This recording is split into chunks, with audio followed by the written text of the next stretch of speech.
an interesting topic today that comes directly from experience from just a few days ago. So I'll paint the picture. It was a duplex, side by side. It was, rent ready. So we then proceeded to put the key in and open it up. And to our surprise, we opened it up, and the first thing we saw was the tenant sitting on the couch right across from the door. He was just sort of waiting there for us, it seemed, but he didn't answer the door or get up, which just made it sort of weird. And he said, first thing he said to us was, "It's a good thing I'm home because I have a 75-pound pit bull right here." Nothing will crush a real estate investor's spirit like landlord stress. The difference between being successful and miserable in managing properties is education. Welcome to Landlord University, where landlords learn. Landlord University is recorded from inside the RentPrep office, where Stephen White and Jeff Pearson share the lessons learned from working with some of the most successful landlords. Welcome to Landlord University Night School. I'm Jeff Pearson. I'm here with my co-host, Stephen White. Hello, Stephen. How are you doing this evening? Pretty good, Jeff. I've got an interesting topic today that comes directly from experience from just a few days ago. I had my agent show me a property that I was interested in purchasing. It was a duplex, multi-unit, and I had just the most bizarre experience, and I thought, what a great conversation to have, because I feel like any landlord or any real estate investor who's ever gone to look at property where tenants have been there, I feel like it's sort of an awkward exchange anyway. Yes. And so some of the things that I ran into were just over the top, but I thought, I think this is something that a lot of landlords run into at some point or another, whether you own the property and you're selling it, and now you have to show the property with those existing tenants in it, or if you're looking to purchase a property like I was, and you go out and view the property, and you gotta deal with those tenants that are already there. Kind of two parts to this episode. We're going to be talking about some details of my awkward encounter, and then also some pros and cons of existing tenants, because I think there's you could fill buckets up on each side of good things and bad things of dealing with somebody who's already been renting there for a while. Yes, very true. So I'll paint the picture. It was a duplex, side by side, brick, very good neighborhood, definitely on the higher end of what I was looking to get into. But it was very turnkey. It was, rent ready. Wasn't anything that, holes were punched in the wall, things were ripped out or missing. It had nice flooring. Everything on the inside of the apartment looked really nice. The outside of the building was in good shape. So we get in there, and the first unit that we went to was empty. So no issues there. We walked in, we checked things out. The next unit that we went into, we knew that there was a tenant in there. We weren't sure if they were home or not, but we knew that that somebody had occupied that unit. And so the first thing we did was knocked on the door pretty loud, to see if anybody was home. Nobody answered the door. So we then proceeded to put the key in and open it up. And to our surprise, we opened it up, and the first thing we saw was the tenant sitting on the couch right across from the door. And so he was just sort of waiting there for us, it seemed, but he didn't answer the door or get up, which just made it sort of weird. And he said, first thing he said to us was, "It's a good thing I'm home because I have a 75-pound pit bull right here." And he had this big pit bull laying on his lap under a big blanket, Wow. almost like he was trying to contain it in case it decided to run after us or something, which maybe explains why he didn't get up to answer the door. I don't know. But the dog didn't even bark, which is what I was surprised at when we did knock.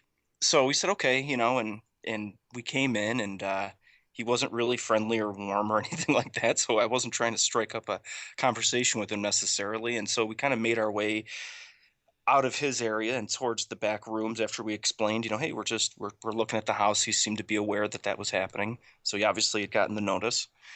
And as we're making our way through the rooms, at one point, all of a sudden, I could feel him behind me, and I noticed he's standing there. And he started to point out things that he felt were wrong with the place, which I guess in one way was really a good thing because, you want to get from the perspective of somebody who's been there. Yes. I think he was giving me, I wasn't asking necessarily, but I was an open ear for anything that he had to say. And he had mentioned that there was a leak at one point in the roof, but that had been fixed. And of course, my agent had confirmed that and said, yeah, the landlord mentioned it. But it was really clear to me to get this feeling that this this tenant was not, I don't know, not warm. I didn't get the warm and fuzzy, and he wasn't very receptive to me being in there and being a potential buyer. I don't know if maybe he had plans to buy it or what the case was. Um, but again, I just sort of thought, and it didn't end there, but this is in my mind, I'm thinking, wow, this is probably the most awkward encounter I've ever had with an existing tenant. And of course, the first thing I start thinking is, if I'm going to purchase this place, what am I going to do with this tenant? Is this Exactly. is this somebody that's going to give me a problem? Is my insurance company going to be okay with a 75-pound pit bull? Um, am I going to have to worry about evicting this guy before I even purchase the property? One of the one of the the pros that I was thinking of purchasing a property with a long-term existing tenant is the guy's already in there. I don't have to get anybody new. But then, of course, you come across that situation of, what if I don't want this person? What if they don't meet my criteria?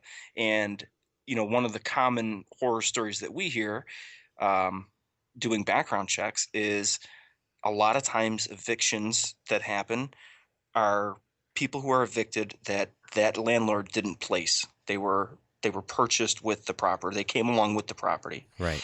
and so that landlord never had a hand in, um, in screening them.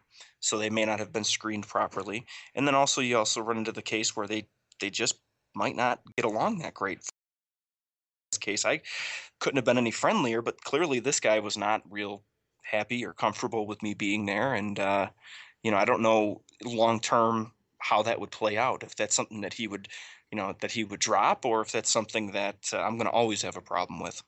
It's a good point.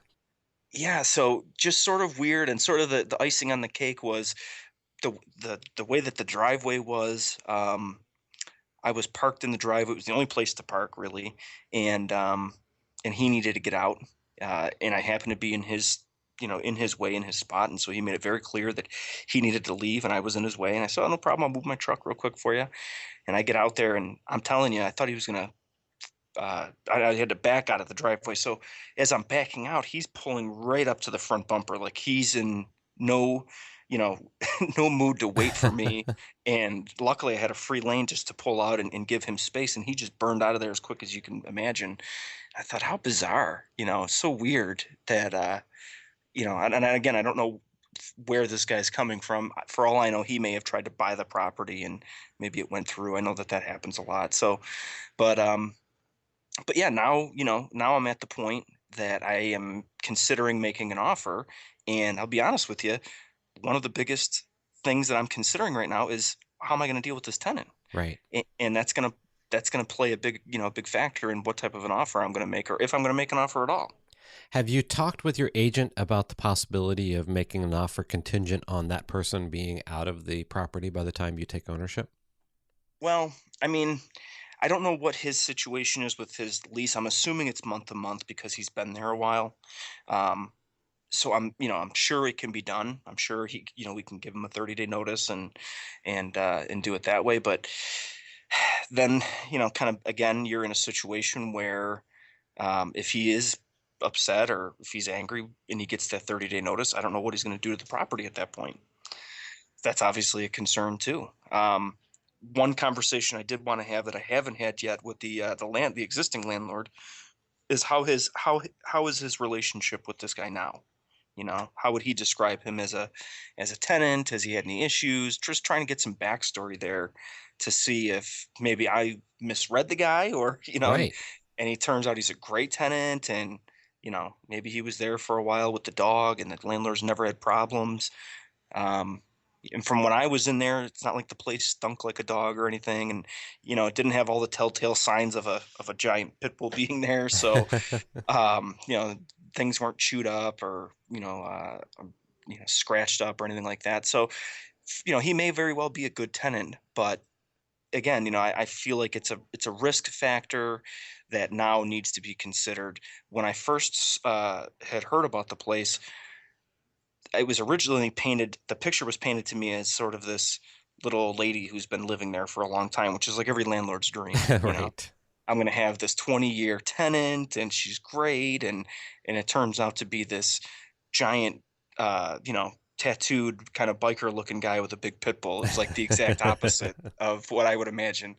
So I don't know. I mean, it's definitely something that I'm going to continue to explore. And I think, like I said, at this point, I think it's the biggest factor in my decision right now is, what type of a tenant is this? And do I have to worry about the guy doing any damage if I do want him gone? Right.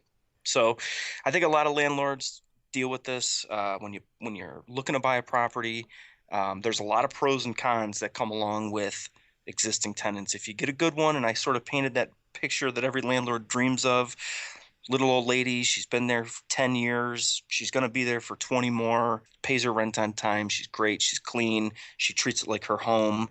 You'll walk in, it smells like cookies, and it's decorated beautifully. That's sort of, as a landlord, that would be my ideal situation.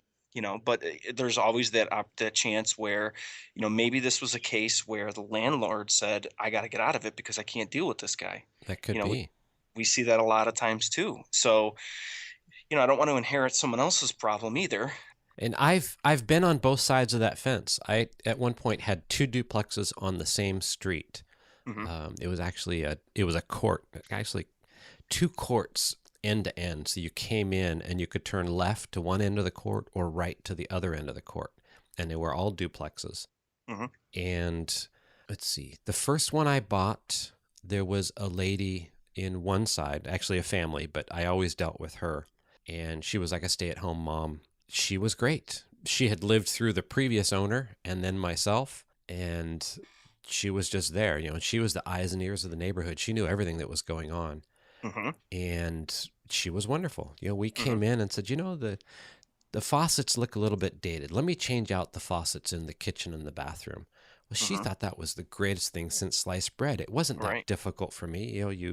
You can go down to the local hardware store these days and get a bathroom faucet for $50, and I just put it in myself. But what a difference it makes in a bathroom and in a kitchen to get those things. There were a couple other little things we did, but she just loved that we decided to put new faucets in. It's what Right. I do. If I move into a home, when I bought a home, and the first thing I do is replace the faucets because it makes such a big difference. So I did that for my tenants, Hmm. and she just loved that. Whereas Right. the other guy who was four doors down, when I bought that unit, Hmm. he was always a problem. Yeah. Didn't pay his rent on time, always had a problem with this or that. Just could never make him happy. Right. And eventually I ended up having to go to court to evict him. Now, did you get any indication from the existing landlord when you purchased the property that he was going to be a problem? No. No. And I don't think I asked enough questions about that either.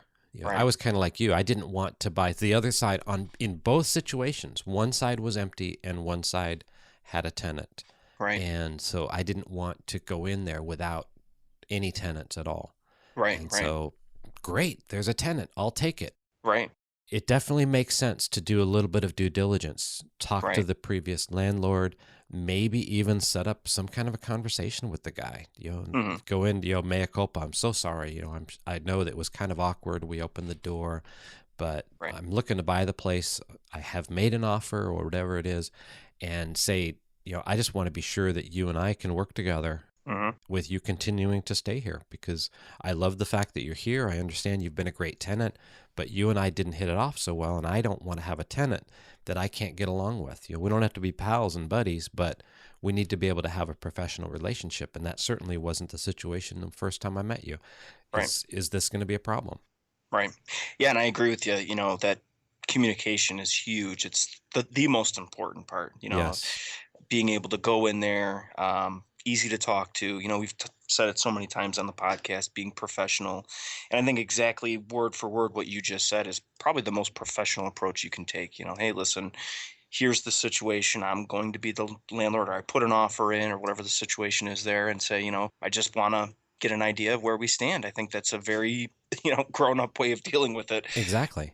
versus letting it turn into something because of no communication, where he has an impression of me, or maybe I have an impression of him, and now every encounter is going to be based off of that impression, whether rather than just get it all out and say, hey, here's where I'm coming from. And it's also a big part of being a landlord in any case. When you got somebody that's existing, you're the new sheriff in town, so you've got to go in there and explain, here's my lease, here's my rules. Here's my expectations. Here's some things that you can expect from me. And in cases like when you mentioned in your experience, you go in there and change the faucet. I think that's a huge, gesture to go in there and say, hey, I'm the kind of landlord that's here to make things better. Hmm. Yeah, and, faucets, it seems so simple. And, like I say, it's just always been one of those pet peeves of mine.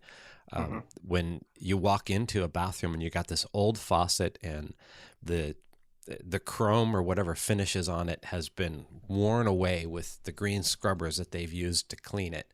Hmm. And again, it's a cheap thing to do. And for me, again, I didn't hesitate to just go in and change it. And then the other thing I always make sure I do while I'm there is clean out the trap so that the Hmm. sinks actually drain properly, because you're already there.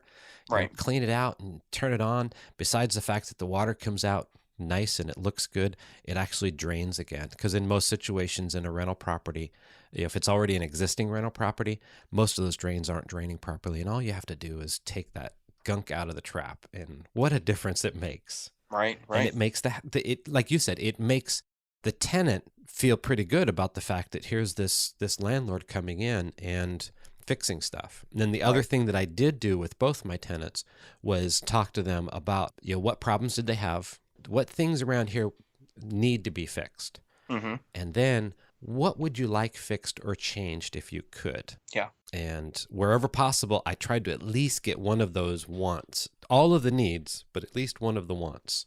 Right. And again, that goes towards making them happy. Yeah, and I think another important question to ask is, what are some things that you liked that your landlord was doing, or that maybe you didn't like that your landlord was doing, just to sort of feel that out too and Exactly. get an idea. I mean, if there's a chance there to come in and be a hero and do something that your landlord wasn't, that's easy enough to do, or it could be something simple like more timely snow removal, or Hmm. mowing more frequent, or whatever it is. So it could be something easy, and then also you may get a good idea out of it too. You may end up hearing something that they say, oh, you know what, I love when my landlord did this, and it's something that you may not have thought of or do currently, and say, oh yeah, you know what, I can do that. But I think it also just sort of sets the tone and gets an idea of what their expectations are, and maybe what some of their hot buttons are that you don't want to touch. Well, I think this is going to be an interesting situation for you, and we might want to do another episode about this sometime in the next couple of weeks after you've moved through the process. And if you do choose to buy it, especially, Yes. what happened, how did it happen, and what were the results? Well, stay tuned, because once my marketing company caught wind of that I was in the process right now of looking, they saw this as a great opportunity and said, "Oh, we should document every piece, every part of it." Oh, great. Yeah, so that may end up happening. So stay tuned for that if you're a listener, and we may end up doing a video series, or maybe a podcast series on my specific experience with this particular house. So we'll see. That's wonderful. Yeah, Well, great, Stephen. It's been good talking with you. I look forward to talking with you again tomorrow evening. great. Thanks, Jeff. Thanks for listening to Landlord University, and remember to visit rentprep.com/landlordu to see show notes and access free resources like forms and guides. And be sure to check out Jeff Pearson hosting his own hit podcast at thementorimpact.com.